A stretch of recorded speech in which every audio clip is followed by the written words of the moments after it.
Bonjour, je m'appelle Huguette Saint-Denis, j'étais le co-auteur du film Les Dangereux et vous écoutez le balado des Dangereux. On ressort de 2002, un film québécois peu fameux, puis on parle aux gens qui étaient dedans. On retourne en 2002, l'année où il y avait le Pepsi bleu, c'est le balado des Dangereux. Bienvenue au balado des Dangereux, Marc-André Roy, plus grand fan des Dangereux. Aujourd'hui, je suis choyé, mais vraiment beaucoup, de rencontrer une de mes idoles.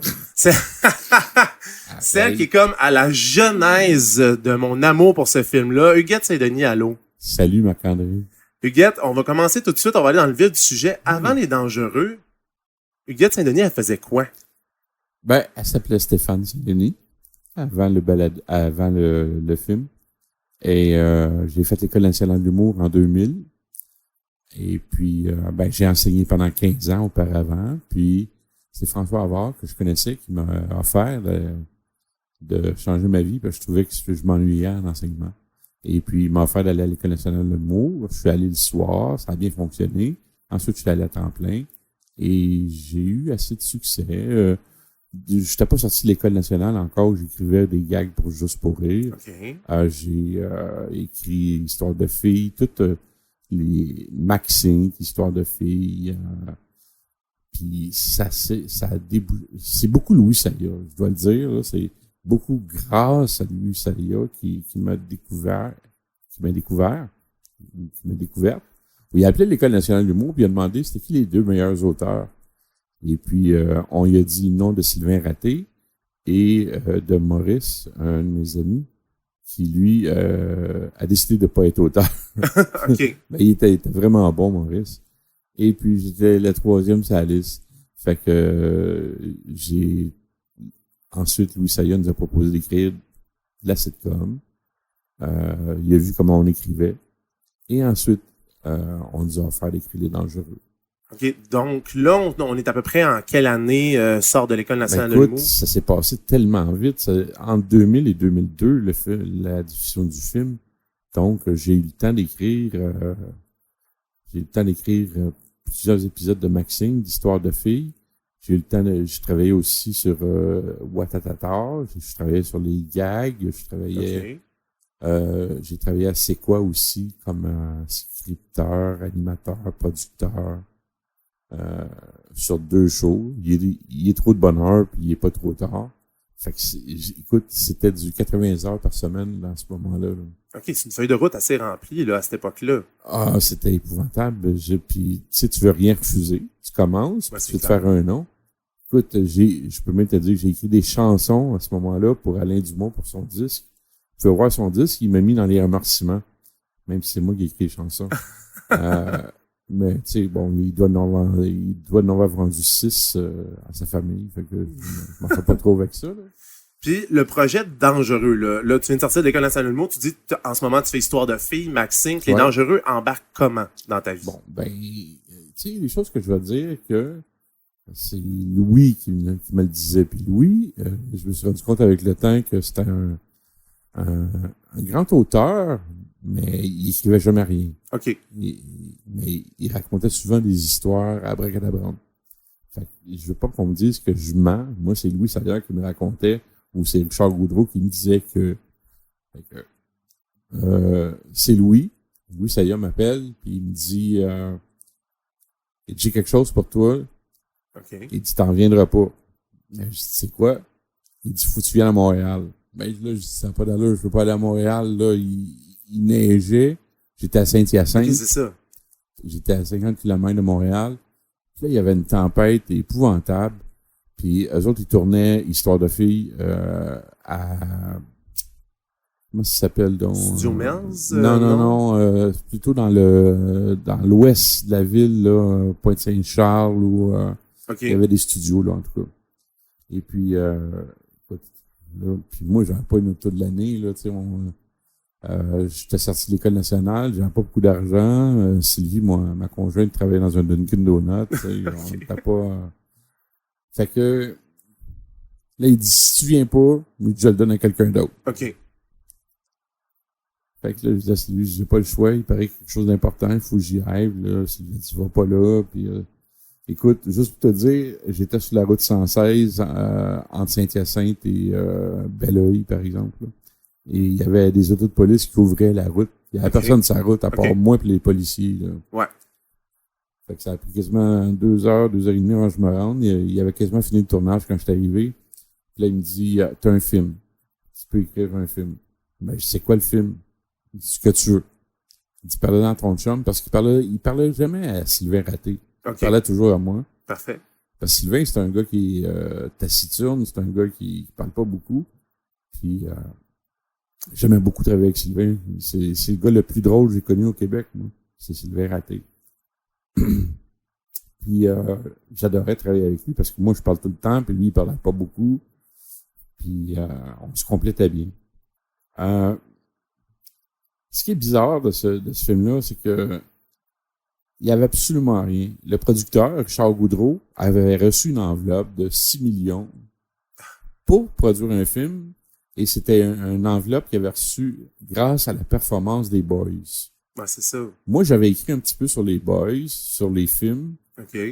grâce à Louis Saya. Ce que j'avais fait, mon nom était au générique, j'ai joué dedans, j'ai eu des petits caméos. Et puis, dans les Boys, ce que je faisais, c'est que quand le film était fini, il me faisait écouter le film avant qu'il sorte. Et s'il y a des jokes qu'il trouvait pas bonnes, il voulait que je réécrive des jokes. Je faisais des nouvelles jokes. Et il faisait en post-synchro. Hein? Ça paraît pas des fois. Des fois, ça paraît, des fois, ça paraît pas. Mais tu regardes les Boys, puis les films, puis des fois, il y a des jokes qui sont en post-synchro. Puis je vais même te dire pire que ça encore, c'est que quand on avait besoin de Serge Thériault, il était tout le temps disparu dans la nature. On engageait Pierre Verville pour faire la voix de Serge Thériault, faire les jokes dans les Boys. Ah ben. C'était vraiment drôle. C'était vraiment, moi, je capotais, là, tu sais, je commençais, puis non, c'est ça. Toutes sortes de choses que je découvrais. Puis là, dans le fond, il a reçu un chèque en blanc quasiment de Téléfilm Canada, là. Exactement. Ce qui a fait, déjà en partant, c'était une prise contre nous autres, face aux critiques, parce que les critiques étaient en maudit. Parce que, tu sais, les films d'auteur, puis a pas d'argent, puis lui, on lui donne un chèque, puis on dit, fais ce que tu veux avec, tu sais. Ouais. Je les comprenais un peu, sauf que, d'un autre côté, ben, il faisait des films qui pognaient. Tu sais, tu peux pas lui en vouloir, tu sais. C'est un peu comme si des enfants font un bon travail, puis tes récompenses après. Je trouve que c'était pas mal, là. Non, c'est ça. Mais j'ai plein d'idées dans ma tête en même temps. Là. Je me rappelle de Franco Nuovo, comment est-ce qu'il nous a descendu. Puis... Alors, on va reparler tantôt de toute façon des critiques, mais je voulais savoir, l'idée de base, le scénario, il vient de où? Là, je rencontre Sylvain et moi. Oui. On se parle. On dit, qu'est-ce qu'on aimerait faire? On rencontre Louis et Richard Goudreau. Les deux gars nous disent, on n'a pas d'idée. On n'a absolument rien. On va faire quelque chose qui est loin des Boys. Et puis, Louis dit que vous êtes fantastiques, les deux. Fait qu'il dit, amenez-moi une idée. Puis il dit, à partir de là, il dit, je vais vous donner le feu vert si j'aime l'idée. Sylvie puis moi, on s'en va, je m'en vais chez Sylvain, il reste au Carré Saint-Louis dans ce temps-là, parce que Sylvain reste à Québec, mais pendant son année à l'École nationale d'humour, on était quasiment encore à l'École nationale. OK. Fait que je m'en vais chez Sylvain au Carré Saint-Louis, puis on commence à parler des films qu'on aime, puis les films sur lesquels on tripe. Et puis, moi puis lui, on tripait bien gros sur les deux films de Guy Ritchie. Ouais. Snatch puis... Snatch, mais l'autre, essaie de le prononcer si tu veux. Lock, Stock and Two Smoking Barrels, ouais, je pense, quelque chose comme ça, ouais. Tu l'as, ah, tabarouette. Mais Stock, Back and Wagon Barrel, c'était quelque chose comme ça. Mais on tripait bien gros ces deux films. Et puis, on parle de ça à Louis. Naturellement, Louis les connaissait pas. Alors, il fait voir les films. OK. On dit c'est quelque chose dans le genre qu'on veut faire, mais drôle. On veut que ce soit drôle. Puis mais, tu sais, au niveau des acteurs, nous autres, on n'avait aucune idée encore.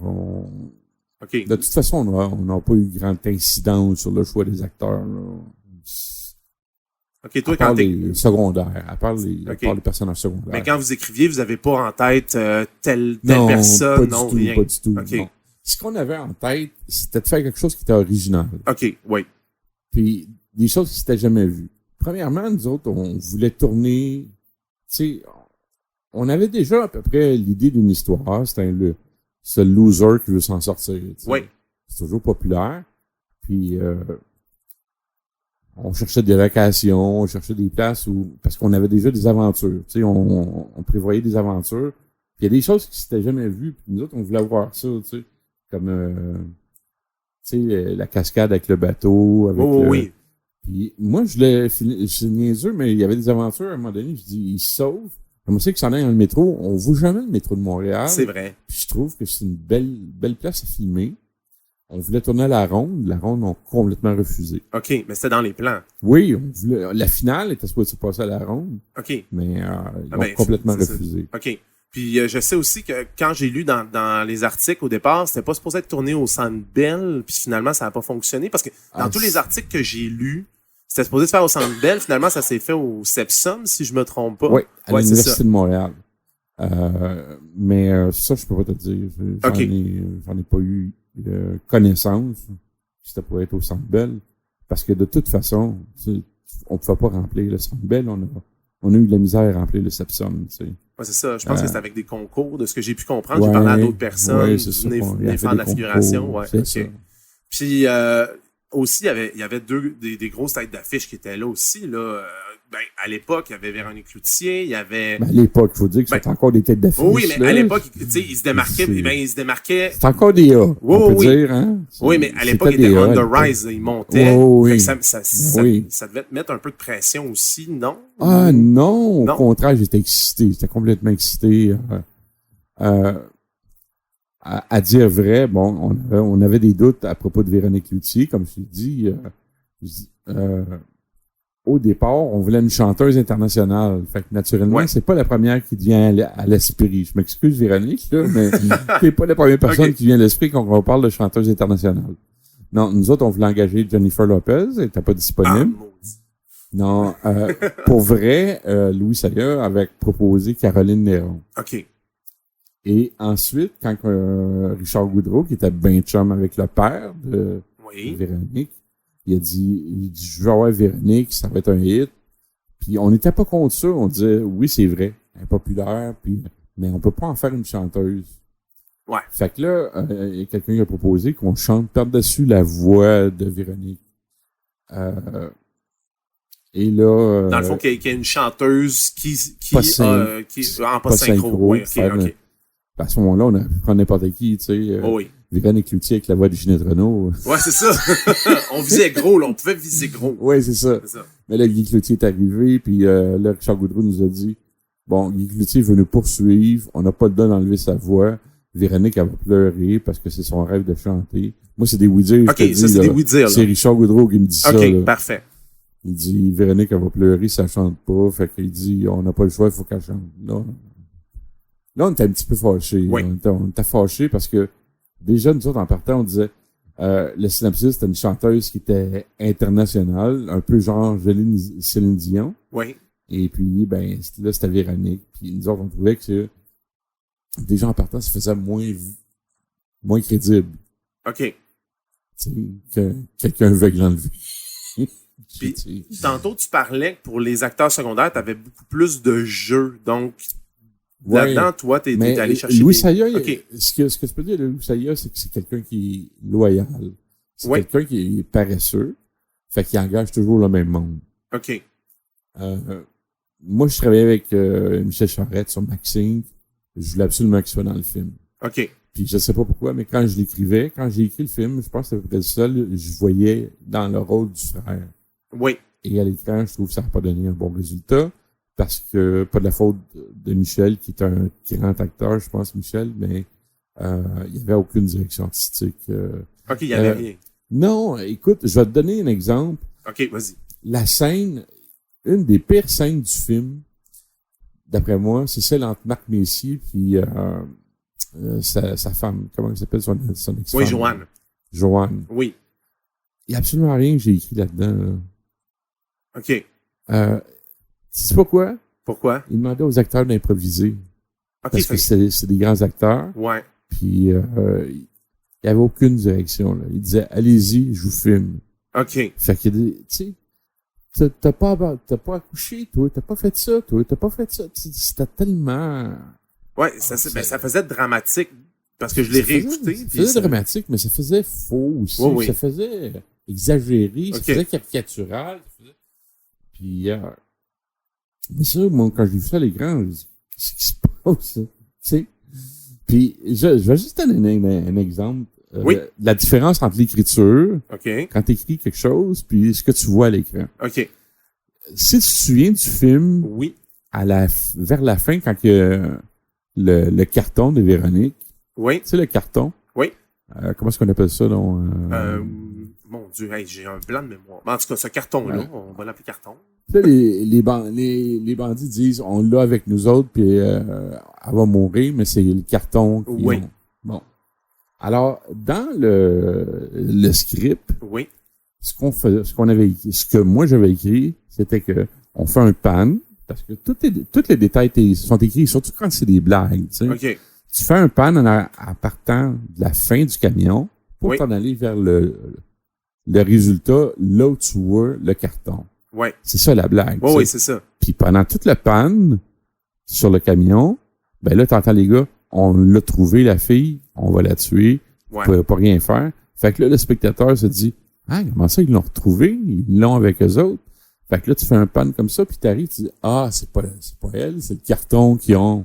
Puis là, c'est une blague. Ouais, c'est ça. Alors, comment ça a été tourné? Le contraire.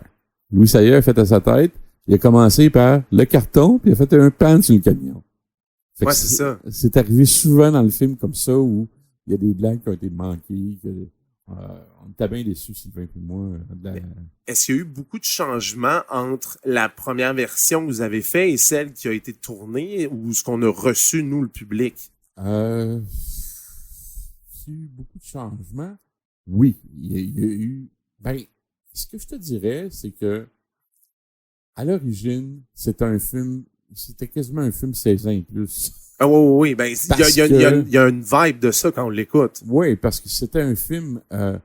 premièrement, Stéphane Rousseau, dans notre version, nous autres, avait pas l'air de Pierre Richard sur l'acide. Là. Ouais, OK.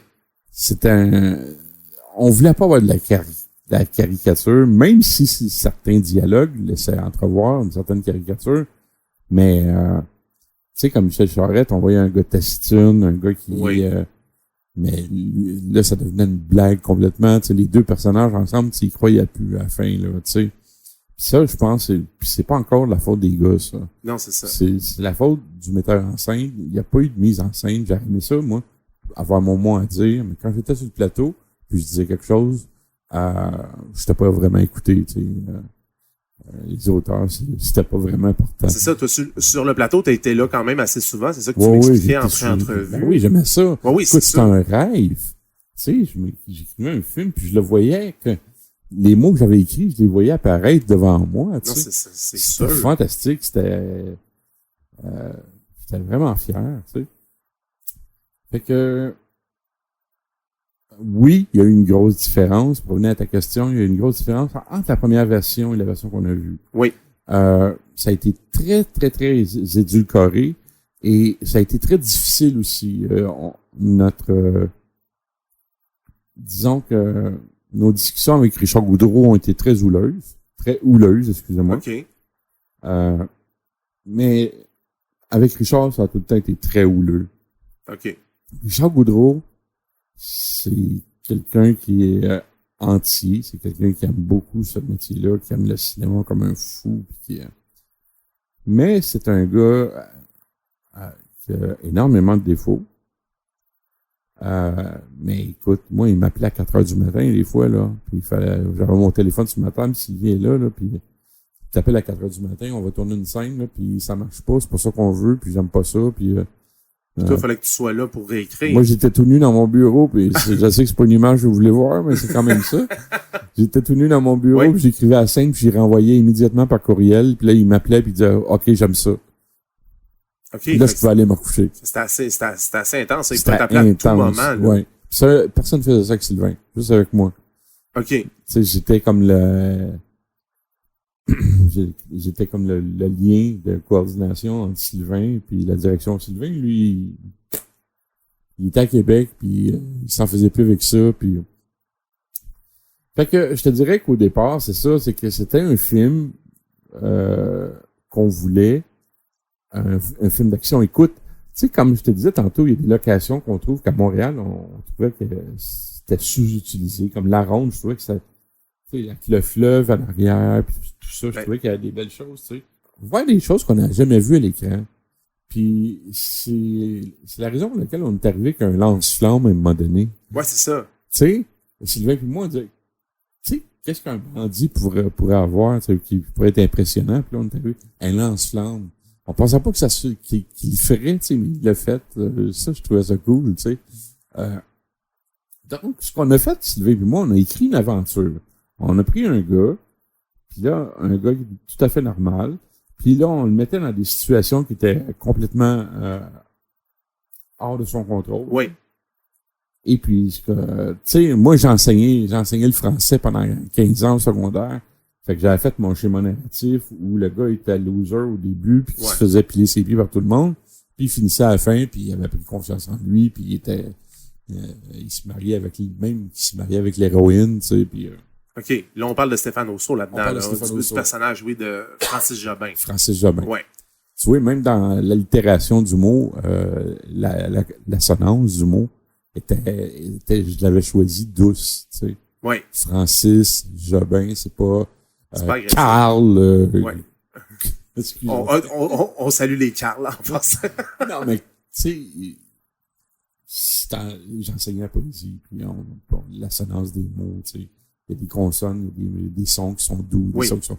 Fait que même le mot, les noms des personnages, je les avais choisis, tu sais. Puis naturellement, ben l'héroïne, elle s'appelait Roxane Mabel. Oui. Qui était ma première blonde. C'est vrai? Ouais. OK. Je te l'ai envoyé, je pense que je t'ai envoyé ça. Mais j'ai pas, c'est pas dans mon souvenir, là. Je pense que je les ai envoyés, parce que je les ai encore, ça, sur Internet. Roxane Labelle était venue à la première. Okay. Ça faisait à peu près 20 ans que je l'avais pas vue. Ah, c'est bien drôle. Puis, quand j'ai commencé à écrire le rôle de Véronique Cloutier, je me souviens tout le temps que mon père, il appelait Roxane, il dit, toi, il l'appelait la vedette. Il disait, la vedette est là, puis elle est venue te chercher, là, la vedette, puis c'était pas ma première blonde, mais c'était, on s'est connus, on avait 6 ans, 7 ans, on était allés à l'école ensemble, puis elle était bien belle, puis elle était bien princesse, tu sais. Et puis, pour moi, c'est niaiseux, mais c'était une trace qu'on pouvait pas nier que j'avais eu une implication là-dedans, tu sais. Ah, c'est ça. J'aimais ça laisser des traces pour dire, il y a personne qui va pas dire que Stéphane Saint-Denis ou Hugues Saint-Denis n'est pas passé sur ce film-là. Là. Est-ce que tu as laissé d'autres traces comme ça? Ou c'est la seule? Je me souviens pas, mais ça, c'est la plus, de toute façon, c'est la plus frappante. La plus frappante, puis c'est ça. Elle, comment elle a réagi? Est-ce qu'elle était au courant ou elle l'a appris vraiment d'aller voir le film? C'est bizarre, hein, comment ça s'est passé. Parce que quand elle l'a appris dans les journaux, et puis là, elle a communiqué avec moi, on est allé dîner ensemble, elle était super contente que j'aille penser à elle pour le nom du personnage. Et puis, après le film, elle voulait plus me parler. C'est vrai? Est-ce que t'as dit pourquoi ou ça a simplement arrêté? Non, c'est un peu comme quand j'ai fait j'ai assumé ma nouvelle identité. Les gens te disent, oui, je t'appelle, puis après ça, ils disparaissent de ta vie, tout simplement. Tu sais, personne va te dire, je te parle plus parce que t'es comme ça. Ouais. Mais elle a arrêté de me parler, tu sais. OK.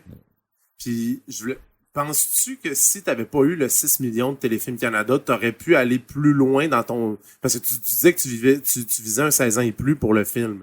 Oui. Est-ce que cette pression-là a fait qu'on n'a pas eu le choix, ou peut-être la production n'a pas eu le choix d'édulcorer le film pour rencontrer les exigences de on a 6 millions? Oui, mais on n'avait pas d'exigence en fait de profit. Là. On n'avait aucune exigence. OK. Il m'a pas dit... ce qu'il disait avec Charles Goudreau, il dit, je veux qu'on fasse autant que les boys. Mais on était quand même réaliste qu'on ne fera pas autant que les boys parce que c'était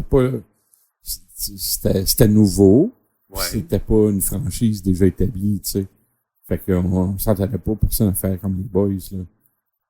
Mais, tu sais, on a écrit le scénario, puis là, à un moment donné, c'est Richard qui était notre premier auteur, notre premier lecteur. Richard Goudreau, le producteur, était le premier lecteur. Et là, il nous revenait et disait, ouais, j'aime pas ça, cette affaire-là, ça, j'aime pas ça. Puis à un moment donné, il me dit, ah, écoutez les gars, tu peux pas prendre ça, là. Il dit, c'est 16 ans et plus, cette affaire-là. Puis il dit, moi, je perds tous les 14 ans, toutes les familles, puis tout ça. Puis là, il dit, il faut absolument baisser ça. C'est pour ça qu'à un moment donné, ça a l'air bizarre de voir un film où t'as un personnage comme Stéphane Rousseau qui a l'air d'une caricature, et ensuite t'as des tueurs qui ils tuent un paquet de Chinois dans un restaurant ou c'est ça. C'est qu'à un moment donné, c'est léger. Il y a un clash, oui, il y a un clash. Oui. C'est ce qui en a fait un peu un melting pot à un moment donné qui ne ressemblait plus beaucoup parce que à un moment donné, t'as plus de contrôle là-dessus, là. OK. Ça devient surtout que t'es un TQ qui sort de l'École nationale de l'humour, t'as pas une assurance, t'as pas d'assurance, et puis t'as pas l'expertise non plus. Tu te fies beaucoup aux autres. Oui. On se fiait beaucoup à Louis Saya. Moi, les commentaires que j'avais tout le temps, puis je te l'ai dit, puis t'es allé vérifier à la source. Je suis contente de ça. Mais, tu sais, je peux pas inventer ça, là. Moi, Louis Saya, il arrivait, puis il disait, là, il dit, Louis Morissette l'a lu, parce que Véro ajoute dedans, puis il trouve ça écœurant, il trouve ça super bon. Là, il disait, Pierre Lebeau l'a lu. Là, il disait, même mon chum Claude Meunier l'a lu, puis il dit, s'il pouvait, il aurait un petit rôle dedans, il aimerait ça avoir un petit rôle dedans. Puis là, toi, tu m'as appris par après qu'il l'avait même pas lu. Ouais, c'est ça, parce que moi, pour les auditeurs, c'est que je suis allé parler, j'ai rencontré Claude Meunier et je lui ai demandé si c'était vrai, parce qu'on est venu sur le sujet des dangereux. Il a dit, j'ai jamais mis la main sur ce script-là, puis il dit, ça doit être encore une joke de Louis Saya, tu sais, ça doit être encore une blague de Louis Saya. Mais c'était pas des blagues. Ouais, c'est ça. Je sais que Claude Meunier, il essaie de le... eux autres, ils ont encore des choses à perdre, mais moi, j'ai rien à perdre. Mais c'était pas une joke, là. Tu sais, il disait ça, il dit... Claude Meunier l'a lu, puis si je peux y trouver un petit rôle, il dit, c'est parce qu'il n'y a pas le temps, mais il dit, il jouerait dedans, puis écoute, toi, hein, comme petit cul, là, qui est capoté sur Claude Meunier, puis moi, j'étais vraiment au 7e ciel, là. Je disais, ça se peut pas, je suis mort, puis... Oui, puis ça te bâtit un gros ego aussi, tu sais, ça te renforce. J'ai toujours été humble, ça, tu sais, okay. Mais ça me donnait confiance au scénario, par exemple, tu sais. On était peut-être en 7e, je pense qu'on a eu 7 versions. Okay. Puis Louis nous disait qu'habituellement, ça allait jusqu'à 10 versions, mais que à 7e version, il était content. Je pense plutôt qu'il y a bien des gens qui ont été paresseux là-dessus. Je pense qu'il y a bien des gens qui ont été laxistes. OK. J'avais une autre question aussi par rapport au film. Est-ce que c'était dès le début qu'il y avait eu des commanditaires ou ils se sont rajoutés par la suite? Parce que c'est un des premiers films. Oui, il y a eu Les Boys qui a eu des commanditaires, mais qu'il y en ait eu autant pour une production québécoise qui a rajouté encore plus dans le budget du film. Là. C'est le grand talent. C'est le grand talent de Richard Goudreau. OK. Vendre des choses. Ouais. Puis précurseur aussi, innovateur. Tu sais, il est arrivé là, puis c'est le fun parce que, tu sais, la scène que je joue, moi. Oui. Tu te souviens? Oui. La scène où je mange un Subway. Oui, puis vendeur de chapeau. Ouais. C'est ça. Écoute, je l'avais travaillé mon look pendant des semaines et des semaines. Et puis, je joue la scène avec Stéphane Rousseau, puis je dois manger un sous-marin Subway. Mais ça, c'était pas dans le script, là, tu sais. Ils m'ont demandé, ils ont dit, tu vas manger un sous-marin. Je savais même pas, quand je suis arrivé, là, sur le plateau, pour jouer mon rôle, je savais même pas que je mangeais un sous-marin Subway. J'ai même pas choisi la sorte, en plus, tu sais. Ah, c'est ça, OK. Il est arrivé, puis toi, t'étais comme, t'avais pas le choix. Ouais, c'est ça. Ce qui est drôle, c'est que, je pense que c'est la seule fois que Stéphane Rousseau était fait avec moi, mais il y avait un public aussi. Ouais, c'est ça. Parce que t'as pas eu une bonne expérience avec? Il faisait exprès pour me manquer ses répliques. OK. Parce que là, il me redonnait un nouveau sous-marin. Là, il fallait que j'en cause, je remange. Ah, mon Dieu. Je l'ai mangé à peu près 8 fois. Ah, là, il faisait exprès, puis il était crampé, puis tout le monde riait, tu sais. Je l'avais trouvé bien sympathique, puis il m'avait offert des billets après ça pour aller voir son show. J'étais allé avec Pierre Lebeau. Je pense que c'est la seule fois qu'il a été fin avec moi, qu'il a été gentil avec moi. Les autres fois, je trouve que ça a été dur. Puis là, une fois que le tournage est terminé, est-ce qu'il y a eu un visionnement test avant de le projeter au grand public ou ça a vraiment été tout de suite au grand public? Ah, regarde, c'est ça qui est vraiment bizarre. Tu te dis, soit que les gens, c'est tous des menteurs qui veulent te faire plaisir, qui vont te dire n'importe quoi pour que... Parce que des screen tests, là, on a eu un à Montréal dans un cinéma avec toute l'équipe.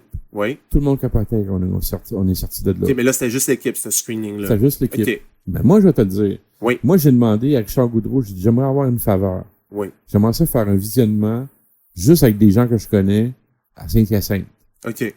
Fait que le cinéma de Saint-Hyacinthe a accepté. Oui. Puis Louis Saya, Michel Charette ont accepté de venir faire un tour pour dire bonjour au monde. Ils étaient gentils quand même. Ils partaient de Montréal, venaient à Saint-Hyacinthe. Oui. Pour venir rencontrer mes... c'était tous des amis. J'avais des amis auteurs de l'École nationale de l'humour là-dedans. OK. Tu sais, je me rappelle un auteur, entre autres, pour qui j'avais beaucoup d'estime, Benoît Chartier.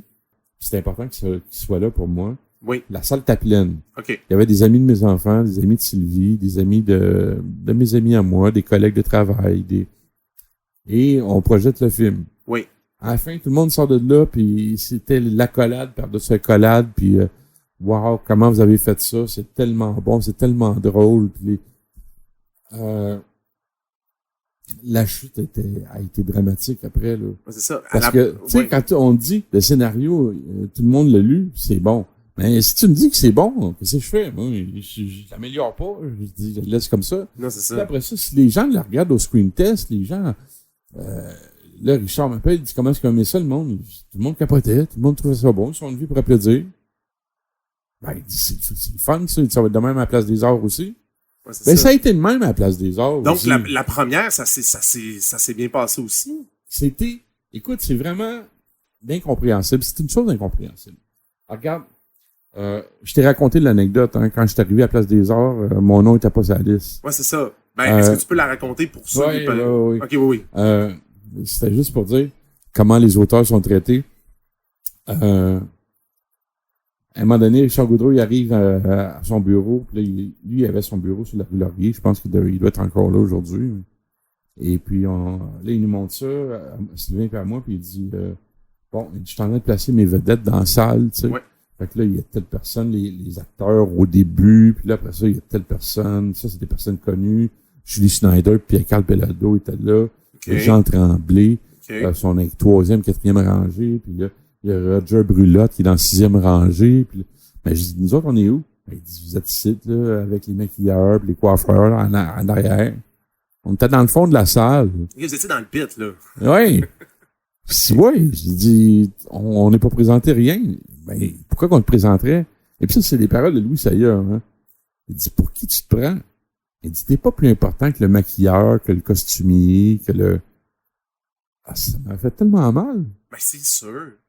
C'est pas vrai, ça. Tu sais, j'ai beaucoup de respect pour les costumiers, puis mais il n'y a jamais un costumier qui a parti un film à lui tout seul, là. Je veux dire, ça part de quelque part. Non, c'est ça. J'ai trouvé ça tellement méprisant, ça m'a fait de la peine. Puis là, je me retrouvais, écoute, quand tu dis tu sors avec un gros ego, j'ai jamais eu l'occasion d'avoir un gros ego que Louis Saya. Fait que là, on était dans le fond, fin fond de la salle avec Oui. l'équipe technique. Oui. J'arrive à la Place des Arts avec ma conjointe, puis tu sais, c'était gros pour nous autres, là. Et puis c'est là que je t'avais dit, j'étais sur l'autoroute 20, Oui. j'avais mes 3 enfants en arrière, Oui. ils ont 7 ans, 8 ans, 9 ans, je me souviens pas, en 2002. Puis ils étaient fiers de leur père qui avait écrit un film, tu Ben, sais. c'est sûr. Et puis là, on était dans l'auto, et Stéphane Rousseau donne une entrevue à C'est quoi? Oui. Là, il disait, vous allez voir, c'est super écœurant, j'ai bien hâte, puis il dit, c'est le film écrit par Louis Saya. Je suis Caroline, je pensais qu'il était mon nommé, j'avais hâte d'entendre mon nom à radio, tu sais, je voulais juste entendre mon nom. Non, c'est sûr. Puis là, mes enfants étaient là, mais papa, c'est pas toi qui l'as écrit le film? Ben oui, c'est moi. Ben pourquoi il dit ça? Ben je sais pas, c'est... Tu sais, qu'est-ce que tu veux dire un enfant d'une dizaine d'années qui... Puis, est-ce que Louis Saya a été beaucoup impliqué dans le scénario ou pas du tout?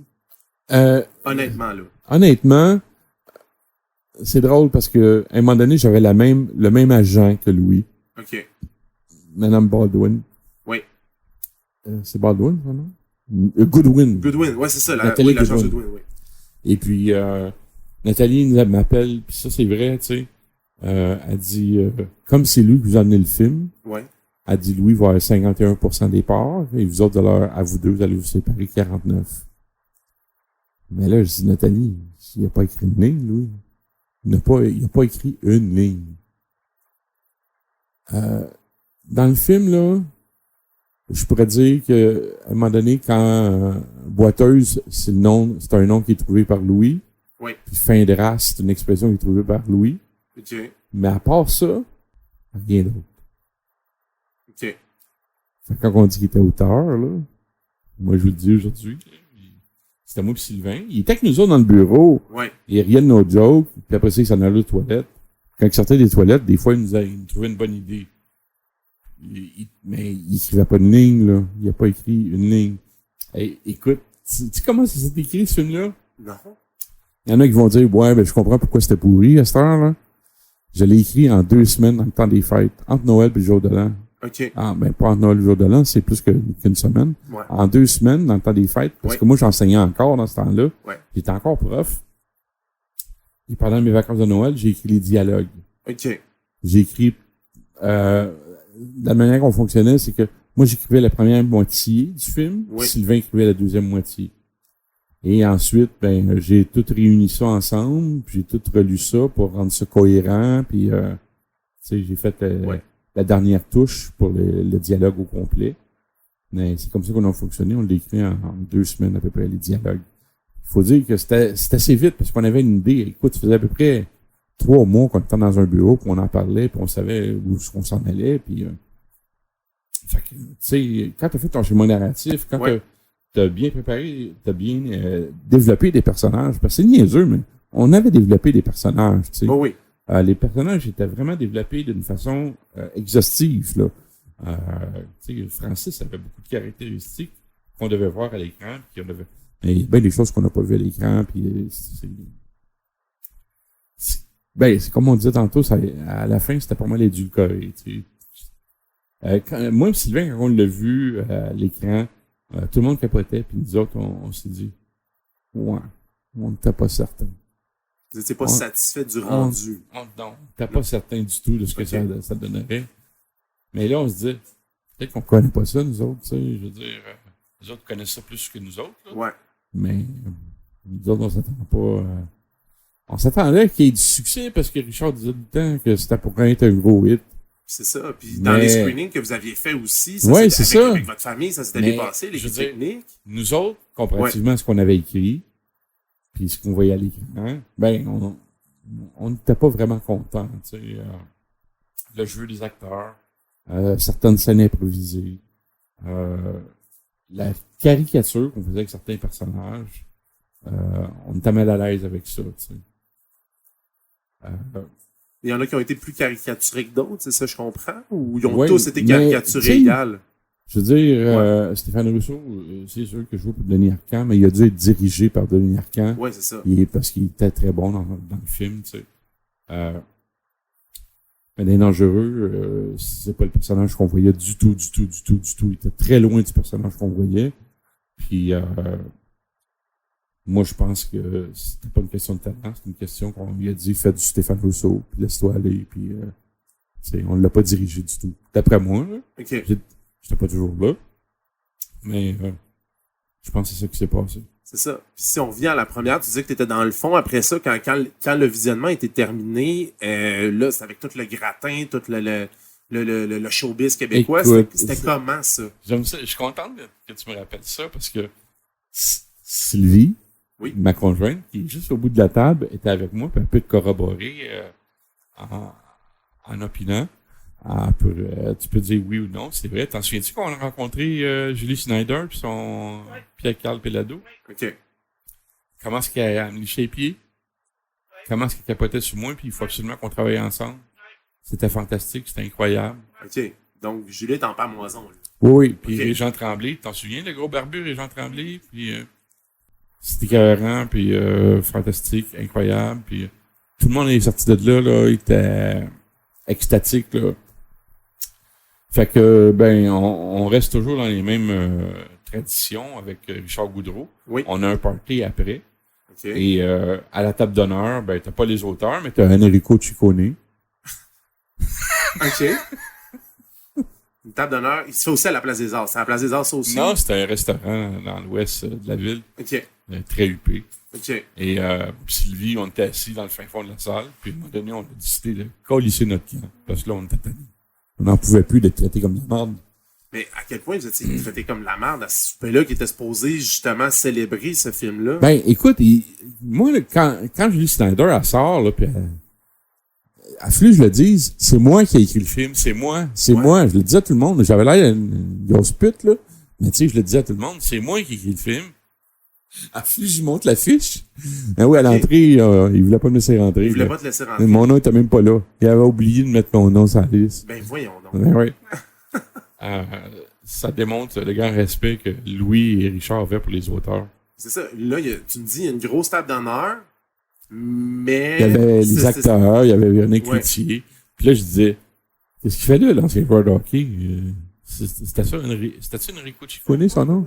Ouais. Pas Nicolas, en tout cas, là. Non, c'est ça. Je pense que c'est ça, Enrico. Ouais. Oh, oui, c'est ça, Enrico Ciccone était là, il était à la table avec le producteur. Je dis, pourquoi lui? Qu'est-ce qu'il fait là?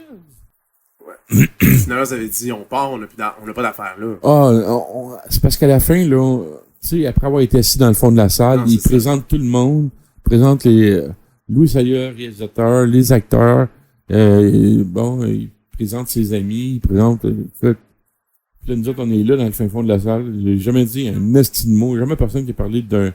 Écoute, la première fois qu'on a entendu parler des auteurs, c'est le lendemain, la critique. Ah, c'est ça. Parce qu'on n'a jamais entendu parler des auteurs. Puis c'est ça. Là, le lendemain, les critiques sortent. Oui. Puis, tu vois, contrairement au film d'auteur, moi, je trouve que c'est bon qu'il y ait deux sortes de cinéma.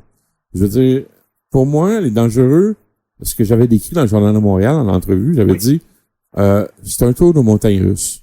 Tu sais, tu vas avoir des sensations, tu montes là-dedans pour avoir des sensations, tu ressors de là, tu dis, waouh, c'était le fun. Mais t'en retiens pas plus que ça. Je voulais pas faire la leçon à personne. C'était pas un film d'auteur. J'avais pas l'intention de dire que les bons gagnent sur les méchants, puis c'était juste un tour de montagne russe, pour moi, Les Dangereux, tu sais. Puis là, ben c'est ça, à partir du lendemain. Ce qui est drôle, c'est que le soir de la première, à la Place des Arts, il y avait une caméra qui attendait les gens qui sortaient de la salle. Oui. Et ça, c'est une anecdote que Richard Gaudreau m'a contée. Fait qu'il dit, on a fait exprès, on a pogné Nathalie Petrovski. Puis là, Nathalie Petrovski, dans les commentaires, a dit, wow, fantastique, Les Dangereux, j'ai adoré. Ouais. Mais là, c'est chum de la critique le lendemain. Tout le monde chie sur le film, toi. Même un gars de la presse qui a fait un jeu de mots avec le nom de Sylvain. Sylvain était tellement furieux. Il a dit, c'est aussi raté que le nom de l'auteur. Tu sais. Ah, mon Dieu. Moi, je me souviens, j'étais dans mon bureau, je restais à Saint-Hyacinthe, dans le sous-sol. Oui. À 3 heures du matin. J'attendais, j'actualisais la page jusqu'à temps que la critique sorte. Et quand je l'ai lu, j'ai pleuré, mon gars, là. J'ai pleuré pendant 2 heures, je pense. Ben, parce que... J'ai dit, c'est ça que je vais laisser. C'est ça que non, la surprise était grande. Ouais. Puis, le mal était profond. Puis là, tu te dis, ça veut-tu dire que tout le monde m'a menti jusqu'à maintenant? Tous les acteurs qui ont lu le scénario, tout le monde m'a menti. Puis là, c'est eux autres qui détiennent la vérité, qui disent la vérité. Tu sais, il y a eu des débats à télé qui disent les critiques ne peuvent pas détruire un film. Ils ont vraiment détruit le film. Puis à 2 mains à part de ça. Puis, je te dis, c'est quand même drôle, hein? Parce que Franco Novo, il a déjà fait une entrevue avec moi, quand dans le temps j'enseignais. Et dans le Journal de Montréal, il avait écrit une critique assassine aussi. Et puis il disait, ce film-là manque de 3 choses. Une histoire. Fait que là, il me touchait moi. Ouais. Moi, j'ai écrit, j'ai dit, s'il y a des couilles dans tes pantalons de cuir, là, tu vas m'écrire puis tu vas me parler. Là, il était fâché quand il m'a appelé, là. Des couilles dans les pantalons de cuir, qu'est-ce que tu essaies de dire, puis je sais pas, j'avais touché sa virilité. Puis au fil de la conversation, on a parlé très longtemps. Ouais. Puis là, j'ai compris comment ça marchait. J'ai compris un peu comment ça marchait dans le milieu. Il dit, tu sais, là, ton maudit producteur Gaudreau, là. Ouais. Ben, il dit, il n'y a pas d'affaire d'avoir cet argent-là. Il dit, ça allait aux auteurs, ça, cet argent-là. Puis il dit, dès le début, on s'était tous mis d'accord pour chier sur le film. Il dit, Nathalie, elle s'est fait pogner par la caméra, puis elle a pas pu, là. Mais il dit, toutes nous autres, on s'était tous mis d'accord parce que ce qu'on voulait, c'était descendre Richard Goudreau pour plus qu'il y ait d'argent.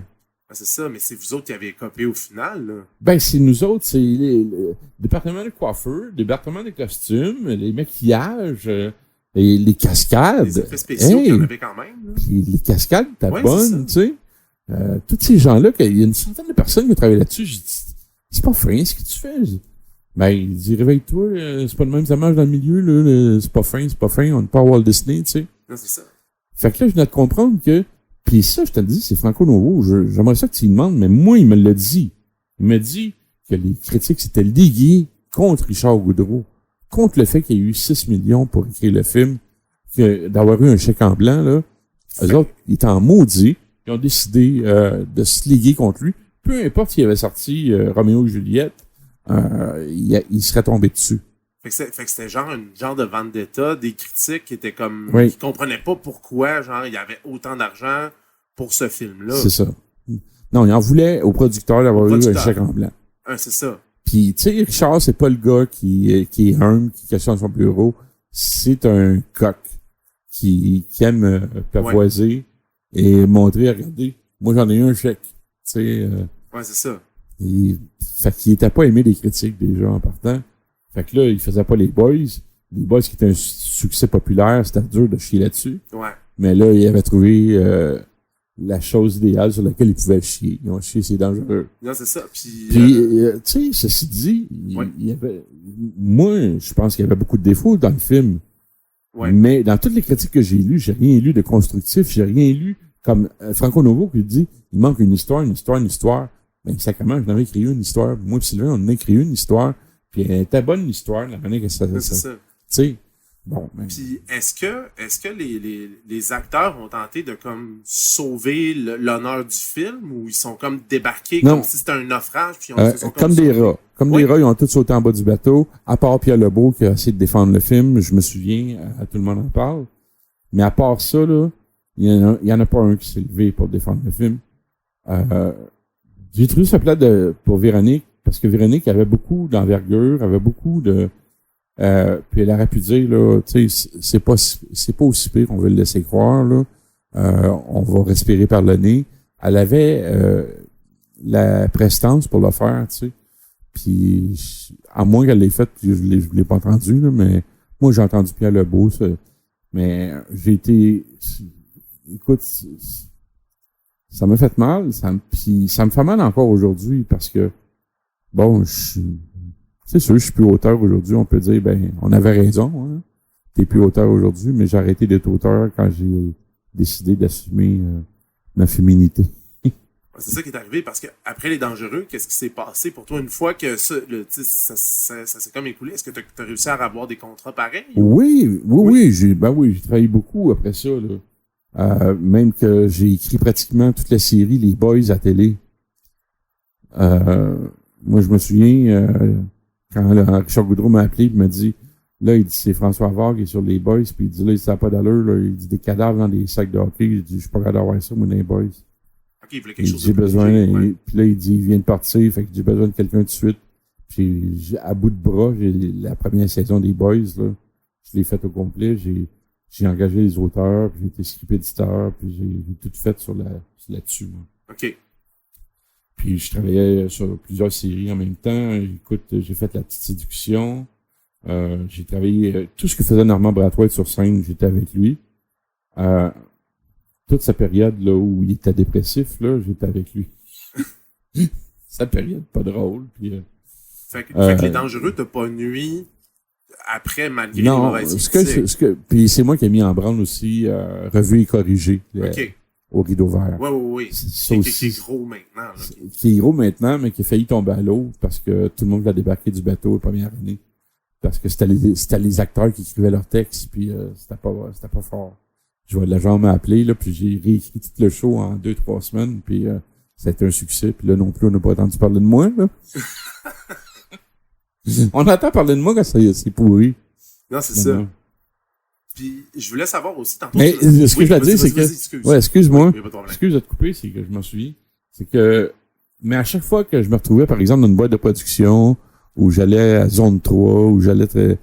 tout le monde me disait, pourquoi tu laisses les dangereux sur ton CV? Enlève ça. C'est bon, c'est une partie de ma vie, puis moi, j'ai pas honte du film. Puis tu sais, je t'en ai parlé. J'étais allé enseigner à Blanc-Sablon, qui est le dernier village du Québec sur la base Côte-Nord. Et c'est une communauté qui est anglophone complètement, mais c'est une école francophone. OK. Si dans l'école, quelqu'un parle en anglais, ils ont une retenue. Ah, mon Fait Dieu. qu'ils doivent parler tout le temps en français. Puis c'est tous des petits jeunes qui parlent, qui cassent le français. Puis c'est une belle communauté. J'ai adoré être là. Puis à un moment donné, je voulais faire l'expérience. Je dis, c'est une communauté, c'est des gens qui connaissent pas du tout Stéphane Rousseau. Ouais. Ils connaissent pas Véronique Cloutier.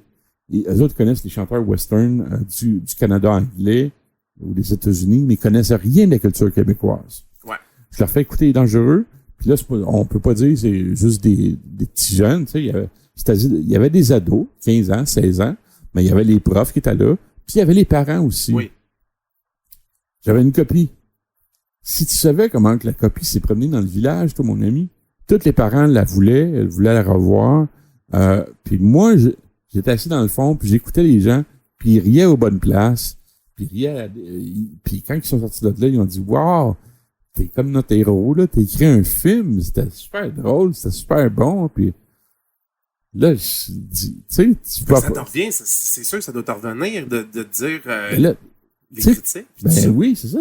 Tu peux pas dire... c'était pas un film pour les Oscars, Les Dangereux. Mais non. Puis c'était pas voulu pour Non, ça c'est non ça. plus. Mais c'était pas une pourriture comme les gens, là, les critiques l'ont décrit.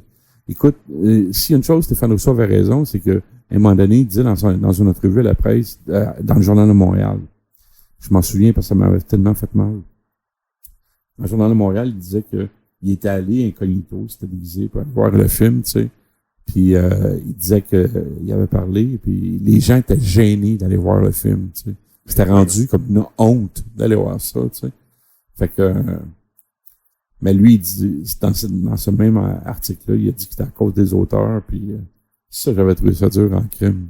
Non, c'est ça. Parce que tu sais, il y a personne avant qui te dit rien, là. Tout le monde te dit, c'est parfait, c'est ça qu'on Oui, veut. c'est ça. Puis là, tout à coup, on se met à taper ces auteurs. Écoute, on est déjà à terre, on est personne. Pourquoi tu tapes sur nous autres? Quand tu tapes sur nous autres, là, il y avait son show, là, tu sais, à TVA, là, où il faisait des Oui, sur parties, là. invitation seulement. Ouais, puis Ouais. il était avec Véronique Cloutier, puis encore une fois, il chiait ses auteurs. Moi, j'étais assis avec ma famille, avec mes enfants dans le salon. Calisse, lâche-moi. Tu sais, c'est correct. Je travaille plus, là, je suis chez nous, je suis à terre. Tu sais, c'est comme frapper un gars qui est plein de sang, prends un bâton puis frappe-le encore. Je veux dire, t'as pas de mérite là-dedans, Ça là. un autre résultat. si T'as tu pas de trouves ça- mérite. Non, c'est ça. Fait que, moi, je l'ai trouvé extrêmement cheap là-dedans. Puis, Véro, elle a jamais rien dit, puis Véro, ben, c'est parce qu'elle est tellement politiquement correcte, habituellement. Fait que, la seule chose qu'elle m'avait dit, c'est qu'une fois, je l'ai rencontré à ses bureaux, Oui. puis j'avais présenté un projet, puis elle dit, j'ai hâte, j'aimerais ça qu'on travaille ensemble, qu'on fasse quelque chose qui pogne. Puis elle dit, ça va arriver. Moi, si c'était pas tombé dans l'oreille d'un aveugle, hein, Ouais. elle dit, ça va arriver, puis mais c'est jamais arrivé. T'attends encore, c'est ça.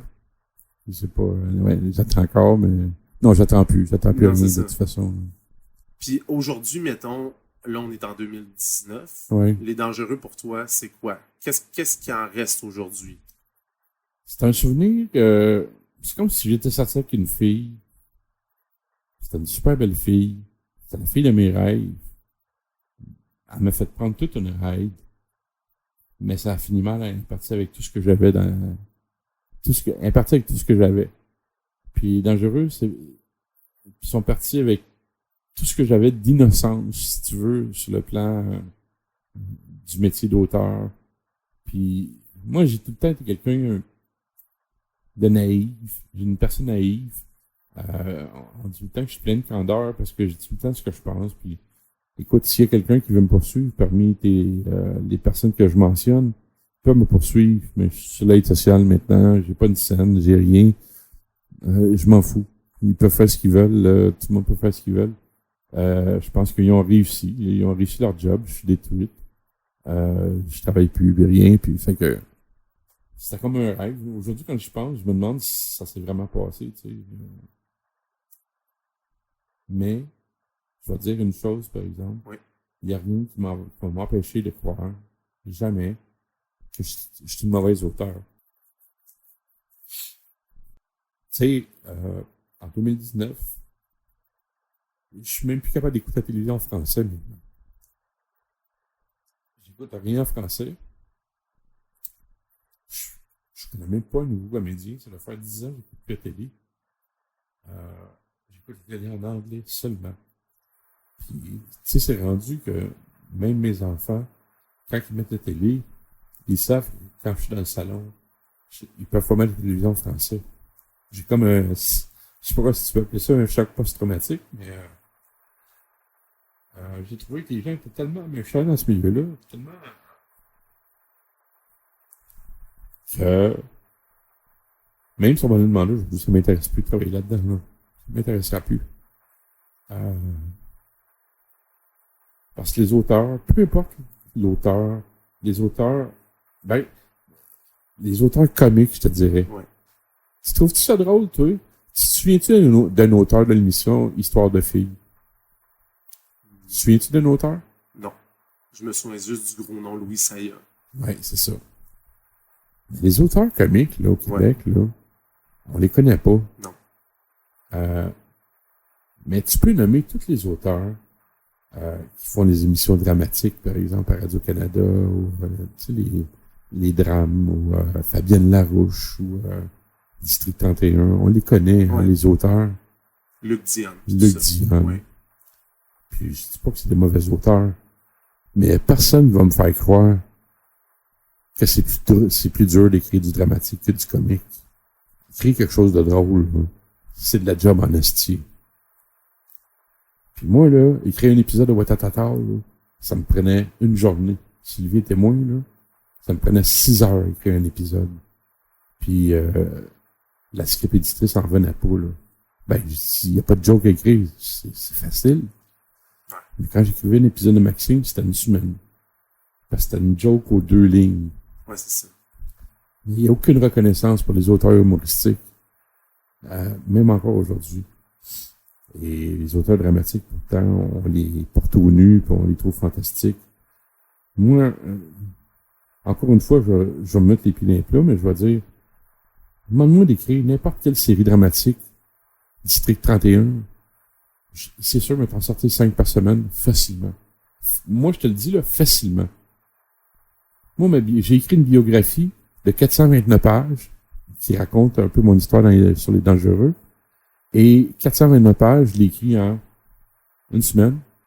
Fait que, je trouve ça triste, tu sais, que les auteurs soient maltraités, surtout les auteurs humoristiques. Ouais.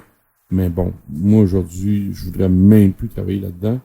Je pense que j'ai connu une bonne personne dans toutes les années que j'ai travaillé.